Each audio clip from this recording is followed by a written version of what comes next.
In this long walk of life, most people do not realize that becoming rich brings along its own set of problems. One major one is that you get so busy in your professional life that you rarely have any time for your family. As I look back, I realize if I had spent more time with my family and had invested more in their personal grooming, things might have turned out differently. Still, I feel like there might be a chance to repair it all. It all began when I met Emma. After finishing my A-levels from one of the best colleges in the state, I started my university with majors in business and law. I was a sharpshooter from the very start, and having a good career was my top priority. I joined BMW as their general manager and was fully committed to my role. I started working day in, day out to have a very fruitful career. On New Year's Eve, we were having an exhibition in Dubai. I flew there 3 days prior to the event to represent my company and to make sure everything was arranged accordingly, as we were launching our new series of adventure sports bikes. On the day of the exhibition, while I was preparing to represent my presentation, that's when I met Emma. She was from Sweden and was manager of a cosmetics brand and was presenting her company. This was an interesting little coincidence. As I was getting late, I lost my way to the main hall and she was carrying some gift bags. We bumped into each other by chance and I excused her while she started to giggle. So I asked her by chance, hall number 3? She was gracious enough and said, "I'm also heading that way. Why don't you join me and I'll show you the way?" I gladly accompanied her and we started talking about our different cultures. It was mesmerizing to know about her cultural stories and how considerate they were in their lifestyles. I requested her to join me for lunch after my presentation and she gladly accepted. I took her to one of the best rooftops in Dubai and the view was unexceptionally gorgeous. It was one of the best places I have ever been in my entire life. She was also pretty excited to experience such ambience. We were having lunch and I was telling her my experiences in Germany and joining BMW. I saw her eyes were getting teary. I asked if I have said something wrong. She said, "No, it's nothing about you. Actually, this reminds me of something from my traumatic past experiences that I'm still struggling with." She said it's been so many years and no one has taken me to such a fine restaurants since my divorce. This made me feel very, very sorry for such an articulate lady and I started feeling sympathy towards her. Upon asking more, she said she got her divorce 5 years ago and has one teenage daughter. Life has been hard on her since her divorce. But this was never the case and she had never anticipated such incident because she belonged to a traditional family. Her husband was also a very nice person, but due to some unfortunate financial circumstances and his interest in other women led to such a decision. She was doing 2 jobs at the same time while supporting her daughter in her studies. This melted my heart as she was one of the most tragic yet kindest women that I had encountered in a while. I really admired maturity in her thoughts as well as her soft tone. This was something strange as she was sharing her life experiences. I was falling head over heels for her, and in my heart, I knew that I had found the right person to spend the rest of my lonely days with. And without any second thought, I had accepted her and her daughter fully in my mind as my own. I was dreaming of her beautiful future while she was telling me her story. I asked her if she would like to join my company. If I requested my seniors and gave her an opportunity, would she be comfortable moving to Germany with her daughter? Tears of gratitude were very visible in her eyes, and without pause, she immediately agreed. Our event went pretty smoothly, and we had a really good time and went on multiple dates together to get to know each other better. I was very much impressed by how articulate her thoughts were and how collected she actually was, and how crucially protective she was of her daughter in this stage of modernism. I saw one of the most modest ladies in the sea of fakeness, and this really clicked my heart. After the event, we said our goodbyes and promised to meet next month as I was to be sponsoring them to Germany. As I was going back on the plane, the only thing on my mind was it was one of the best events of my life because I finally met Emma. As soon as I joined my office, I also started working on her papers and documents and applied on her behalf to join my company. It was a pretty straightforward process and she was immediately accepted as a representative. Finally, the day came when she packed her bags and was to come to Germany. I planned to give her a really good surprise. As she landed and was exiting the airport, she started crying out of joy, as there were hundreds of balloons and me standing there with so many flowers just to welcome her and her daughter. This is where I met Jenna for the very first time. She was a really thin and skinny teenage girl wearing all black and very shy to speak. It took them a couple of weeks to get over the cultural shock and to get fully adjusted with this new environment and to understand the norms of Germany. Soon Emma joined our company and Jenna started her university. They both were super excited to experience new things in Germany, totally new culture, as well as new food and brand new places to explore. Our first year was the most thrilling and most exciting one. We bought our first home near Frankfurt.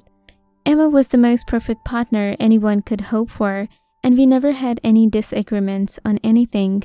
She was the most supportive person I had ever met in my life, and the most humble and kind individual one could hope for. Jenna, however, was a bit of a rebel and was very much expressive in her views. As soon as she entered university, her temperament changed a bit as she started to stay a bit distant, and mostly she was studying with her friends or doing her internship. I rarely got to meet her as I was also working late hours and Emma was fully occupied with her job as well. So it was only up to weekends that we got to spend time together as a family. Then something unexpected happened that was very much strange in nature. One day as I was early home, after entering, I heard both of them arguing about something on the first floor. Jenna basically wanted to move to another city with her friend, and she was very serious about it. Upon hearing me entering the home, they covered it up and left the room. Since I was very much tired, I brushed it off and welcomed them, and we had our meal together. Although they both were very much silent, I still tried to joke about my day. Later that night, I asked Emma about what was really going on. She brushed it off by saying nothing really, just the usual teenage matters. Days were moving fast. I started to feel like Jenna was also getting very distant and quiet day by day. One fine Sunday afternoon, while I was cleaning the yard, I entered the kitchen to grab water. I overheard them both arguing, again about leaving the city. I kept my composure and went back to cleaning, thinking that I'll ask Emma later that day.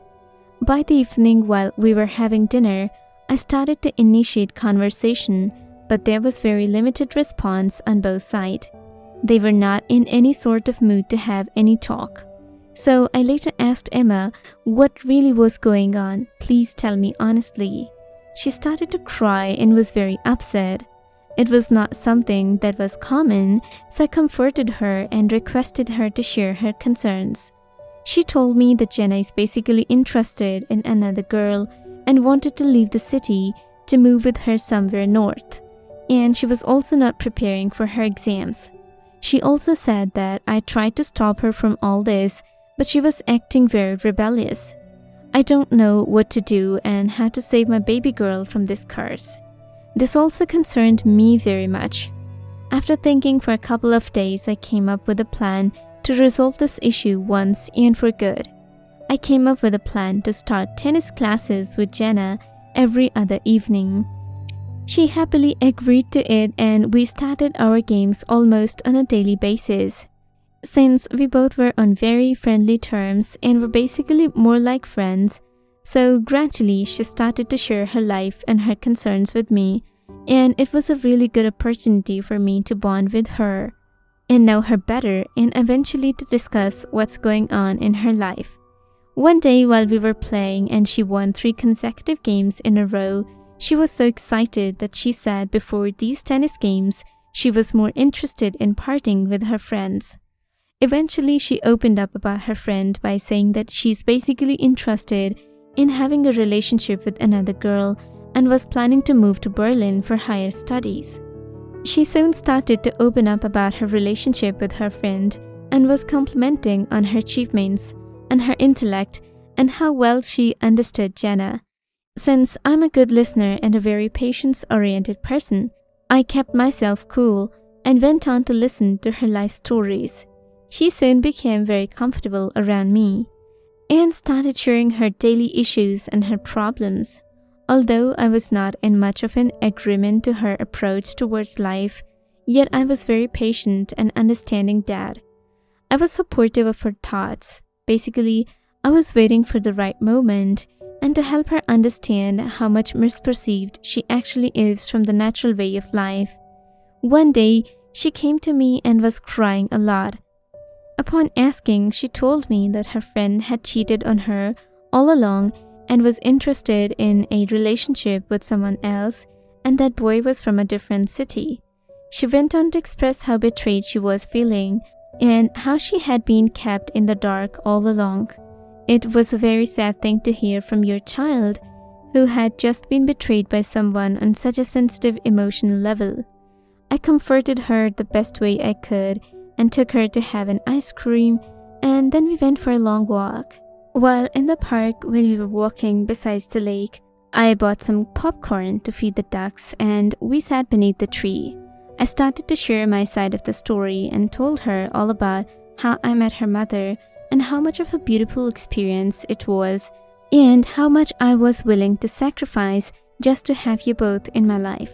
I went on to explain to her it is a natural way of life to have a proper, meaningful, and an honest relationship. Sooner or later, same gender would leave you and find her natural counterpart and will go on to live a proper lifestyle.